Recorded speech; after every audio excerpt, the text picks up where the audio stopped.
Here's a concept you need to understand if you want to be a good dog trainer. If a dog does something repeatedly, reliably, predictably, then they find value in it.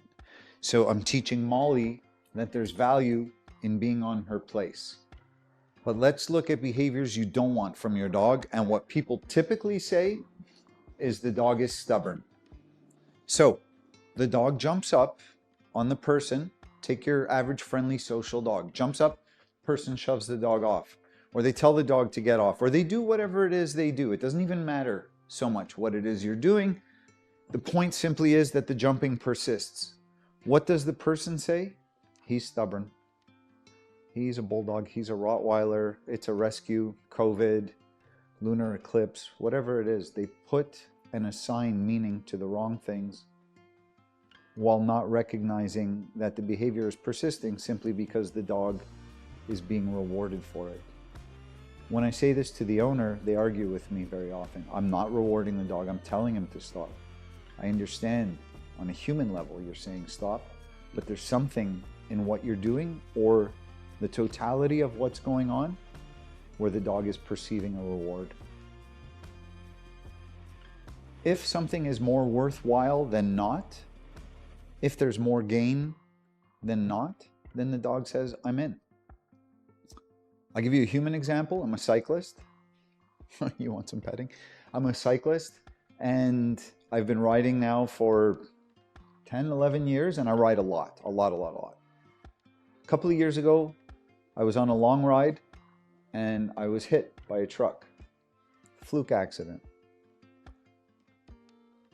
I could have been killed. I got very, very lucky in how the accident played out. My bike was shattered into pieces. I had the chain embedded in my leg. I didn't even feel it at the time, just adrenaline. But I really got off easy. All I needed was a new bike. A couple of days later, I had my best ride ever on a local 100K loop that I do, where I've smashed that loop hard many times.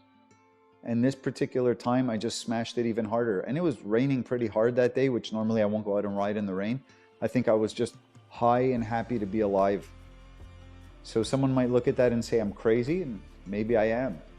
But there's more net positive than negative to me for cycling than not. I'm not prepared to give it up. And I just take note of what happened, and I do my best to be safe and careful and have smart choices in terms of where I place myself. Now, a dog is not that complex, but it all comes down to the same thing. Cycling has given me far more, right? And I don't ride in busy areas. I ride pretty much farm roads, country roads. So if a dog is persisting in something, they find value in it. I always try and teach my dogs that are in for obedience or behavior modification that there's positive in doing what we do. Try and think of that when your dog is doing something that you don't want them to do, because that's a large part of what pet dog training is. People wanting their dogs to stop doing things. And very often the person is rewarding the dog.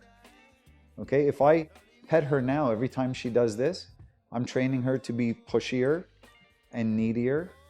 So think of how you're interacting with your dog. Think of what reinforcement is coming to your dog, and that'll help shape your view of how to approach training. If a dog continues to do something, they find value in it. That is golden rule number 1 in dog behavior.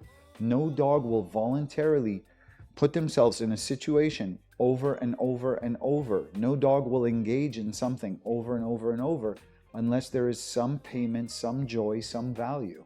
Keep that in mind.